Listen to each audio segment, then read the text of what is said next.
Bonjour, c'est Loïs d'Orisa Games, bienvenue dans le deuxième épisode de cette série consacrée aux ouvertures de portes. Dans cette vidéo, on va traiter l'ouverture via interaction. Alors, si vous vous souvenez bien, dans le premier épisode, on avait fait une porte qui s'ouvre lorsque le personnage s'en rapproche et se referme lorsque le personnage s'en éloigne. Aujourd'hui, c'est basiquement la même porte, sauf que on est obligé d'appuyer sur E pour qu'elle s'ouvre. Et lorsqu'on s'en éloigne, elle se referme. Donc, vu que c'est quasiment la même porte, ça va être également le même mécanisme, un petit détail près. C'est-à-dire que ça, c'est la porte du premier épisode. On avait donc fait en sorte que lorsque le personnage rentre dans la box, déjà on vérifie que c'est bien lui. Ensuite on enclenche la porte. Et lorsque le personnage sort de la box, si c'est bien lui qui sort, le mécanisme se enclenche dans le sens inverse, donc pour refermer la porte. Dans l'ouverture via interaction, il va se passer la même chose, sauf qu'on va implémenter un event key qui va permettre au joueur d'appuyer sur E lorsqu'il est à côté de la porte pour ouvrir la porte. Donc je vais prendre le blueprint qu'on avait fait dans le premier épisode et je vais le dupliquer avec CTRL-D. Je vais le renommer donc en tuto for interaction. Voilà. Donc je vais la mettre juste ici.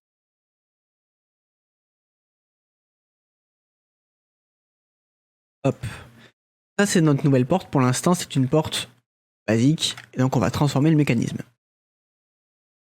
Alors donc déjà je vais délier ma timeline donc avec Alt et clic gauche, ou alors vous pouvez faire également CTRL clic gauche pour replacer le node ailleurs. Mais si vous faites juste Alt clic gauche, ça va briser le lien. Et je vais mettre donc cette partie de vérification au-dessus. Ma timeline, je vais la brancher à un event key. De cette manière, lorsque le joueur va appuyer sur E, ça va enclencher la timeline et donc ouvrir la porte. Alors je vais par exemple mettre l'ouverture sur la touche E. Donc je vais mettre event key. Et donc là, vous pouvez appuyer par exemple sur E. Mais vous voyez, de base, ça vous met les debug key dans autre chose. Donc vous êtes obligé de chercher E.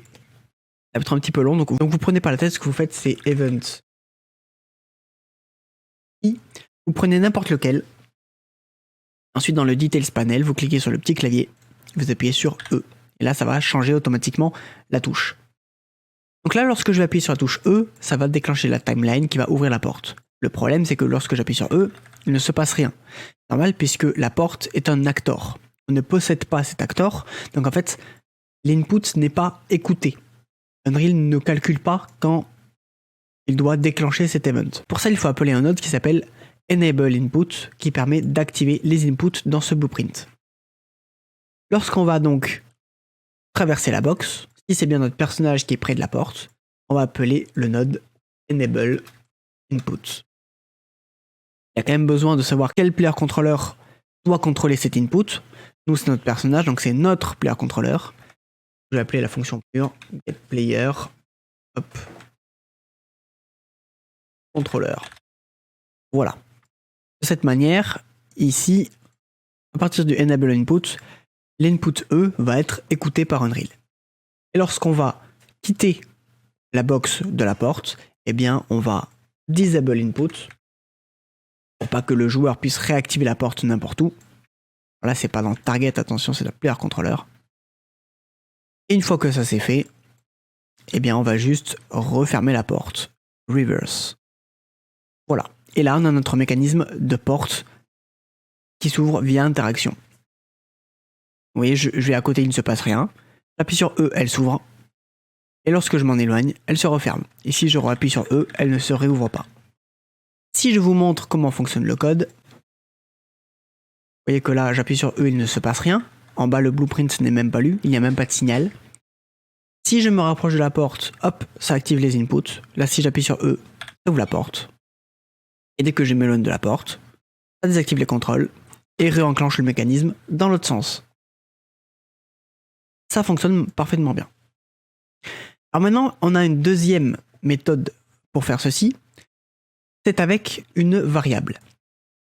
C'est-à-dire que si vous ne voulez pas ou que vous ne pouvez pas, admettons, utiliser les enable input et disable input, et bien tout simplement utiliser un event tick. Pour faire attention à l'event tick, car il peut rapidement beaucoup prendre de ressources étant donné qu'il exécute le code à chaque rafraîchissement de votre écran, donc à chaque image par seconde.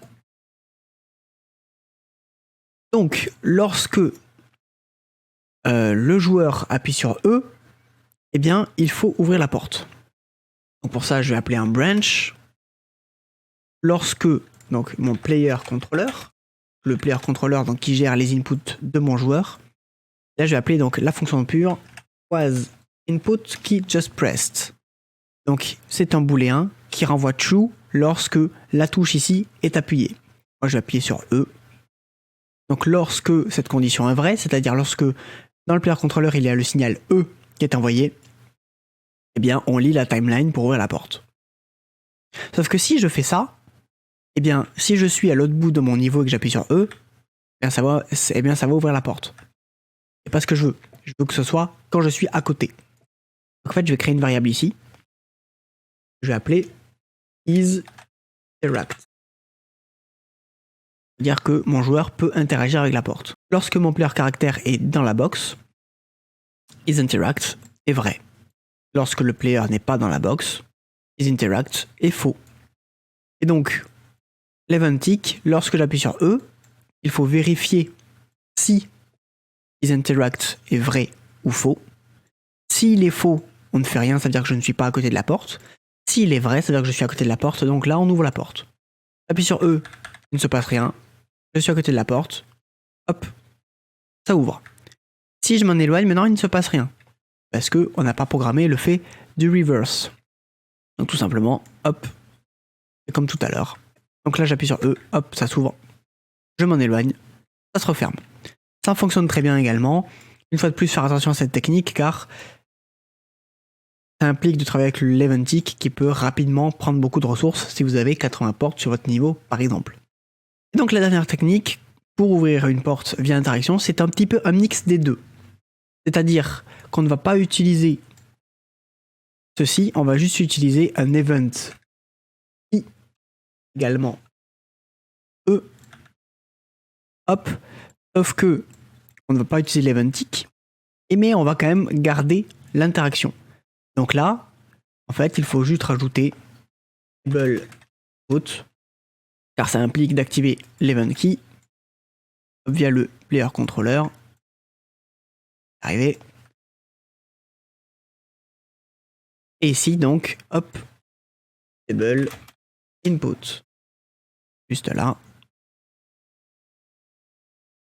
Voilà. Et après, on désactive la porte.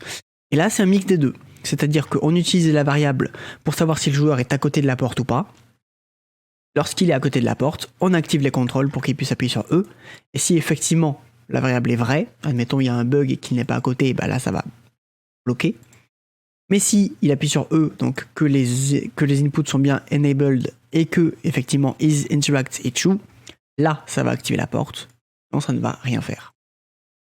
J'appuie sur E, il ne se passe rien. Je suis à côté, j'appuie sur E, ça s'ouvre. Dès que je m'en éloigne, ça se referme. Et si j'appuie sur E, il ne se passe rien. Voilà les 3 mécanismes pour ouvrir une porte via interaction. Donc le premier qui est à mon sens le plus pratique, c'est utiliser le enable et disable input et l'event key. L'autre qui implique d'utiliser un eventic avec le was input key just pressed. Et enfin, on peut faire un mécanisme qui utilise un petit peu les deux, c'est-à-dire qu'on a les variables, mais on n'utilise pas l'eventic, mais l'event key avec donc le enable et le disable input. Voilà, j'espère que cette vidéo vous a été utile. N'hésitez pas à vous abonner à ma chaîne YouTube, à mettre un pouce en l'air si vous aimez mon travail.